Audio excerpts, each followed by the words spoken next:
You're listening to Evergreen Media Network. I am Cindy Schwartz, and this is the Patient Partner Show. Jeannie Roller's my co-host. Jeannie, today on the podcast, we're talking about safety and crime in hospitals. And you don't think about this. I want to say when you go into the hospital, I've only been a couple of times, they do give you like the paperwork that says basically don't bring anything with you. Leave your purse at home. Back then in the day, there were no cell phones and stuff, but don't bring any of that stuff, no jewelry, leave it all at home because we can't guarantee what the security is in the hospital kind of thing. And it has to do with other patients. It has to do with visitors. It has to do with medical staff. I mean, everybody's implemented in this. Mm-hmm. But, Cindy, the thing is that they have all kinds of training on how to keep patients safe from outside sources, and they have training on how to keep the staff safe from patients, but they don't have training on how to keep patients safe from staff. Now, last month there was a Florida hospital worker who was arrested after she stole a 94-year-old patient's wallet and went on a massive spending spree. She was a patient care technician, which, Cindy, goes back to, they recruit who knows who for some of these jobs at hospitals. And they caught her at a department store with a shopping cart overflowing full of bags. I mean, there was a doctor who stole a patient's identity because, of course, doctors have access to all that information. They have your mother's maiden name. They have your social security number. They have everything about you. So, I mean, this is becoming more and more of a issue. There was a paramedic who, in transit, recorded the sexual assault of an unconscious patient. Yes. I mean, it just never stops. And this again was Florida. I'm not picking on you, but this is where a lot of these stories have taken place. There was a story about someone in England, a doctor also stealing a patient's identity. So, I mean, it's just not confined to the U.S. It's pretty much equal probably out there. So, and then you get into the thing where doctors are frauding patients by forging their signatures on care forms so that they can get paid for surgical devices or anything, that the patient really didn't get, but they can get money for it. So, I mean, people, when you go to the hospital, you don't think about all this stuff happening to you. I mean, you really don't want to think about having to protect yourself. But nowadays, many times, you will take your cell phone with you.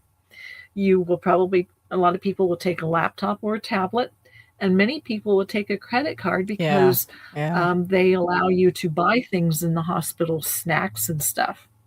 So people do have those with them.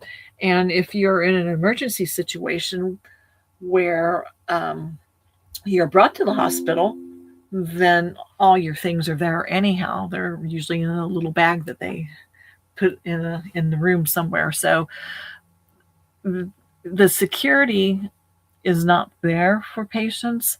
It's just not that you have to worry about, your roommates, the visitors, or someone just, walking down the hall and coming in your room and stealing. You actually have to be aware of the staff doing this too. So I don't know what the answer is there. Yeah, we've talked about it too, Jeannie, in Florida. Not to make Florida the key of this. So many people, especially where I am in South Florida, have a lot of money in a lot of these towns, and their family members don't live here. Specifically, the elderly people are here by themselves. The family members are living, across the country or whatever they're doing, living their lives or whatever. And so the caregivers for these elderly people a lot of times the family will put cameras and stuff. I know it sounds weird in the housing and stuff to find in the house and stuff to find, what's going on 24/7. But there have been so many cases here with that instance as well of the identity being stolen. I know one case for a fact in my town. The two ladies that were the caregivers, I want to say, charged to the effect of $150,000 or $175,000 on this one lady's credit card. And for the people that have that kind of wealth, yeah, it seems like a lot of money, but it went over, I think, 6-7 months or whatever. And this is just one case I'm talking about. There's too many to even fathom. They are doing time. But for that particular family, they were well-to-do, and $150,000 wasn't a lot of money that they really were going to miss in 6 months kind of thing. So, I mean, and another case I know, the people I knew personally, the care worker had starved him to death and was taking his identity. And, these people are all in jail, thank goodness. I don't remember what they got, but to go into the hospital, I mean, I don't know that do we know that they're not trained for these kind of things? The medical staff, I've really never looked into this, so I wouldn't be able to have an opinion on who's trained about what and who isn't. But there you go back to the trust factor. You want to believe that everything is, trustworthy and all that to the umpth degree. And now we're saying that it's not. I do know the couple of times I've been in the hospital, I don't bring anything. I'm not going to bring anything, even a credit card or whatever. And if whoever's there with me, then they're the ones that are going to take the stuff in and out. If I brought it, they'd take my purse home, in other words, and that kind of thing. I wouldn't leave it there. But you're right about the emergency situation. I do remember reading about that the one was videotaped getting sexually assaulted from an EMT or something like that. I was like, how does this stuff even happen? This is just beyond comprehension. Right. It's worse, and we've talked about it how many times. It's worse than getting roofied in a bar, and that's against the law. But these people aren't held to the same account. I don't blows my mind. Right. And the other thing, Cindy, is a lot of these workers, you don't know who they are. No. You don't know who they know. And it's kind of like the thing where someone dies and all the relatives go to the funeral and they come back, they find their house is broken into. Well, this has been happening to some of these elderly patients that live by themselves. Someone has said something, and while they're in the hospital, their residence gets broken into. Yeah. So, I mean, you just have to be, I guess, leery, aware. And a couple of years back, I'd read an article written by a doctor who said he would never, ever, ever allow anyone close to him to be in a hospital alone, that he would be with them 24 hours a day, because he doesn't have the trust in the system to let them be there by themselves.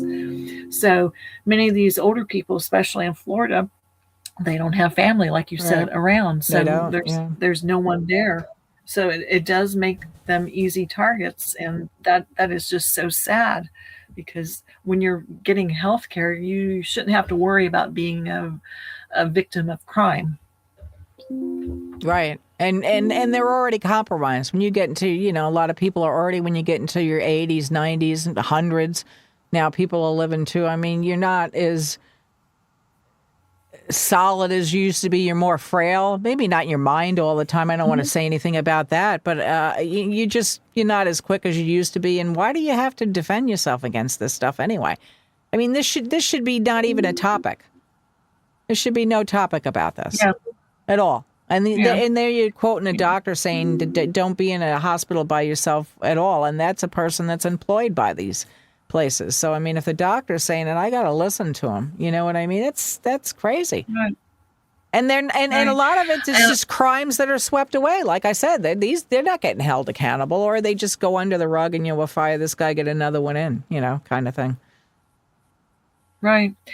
And talking about the EMT, the victim, she didn't even know she had been sexually assaulted because she was unconscious. Right. I mean, so, it's crazy that this stuff is happening. Yeah. I mean, by the way, this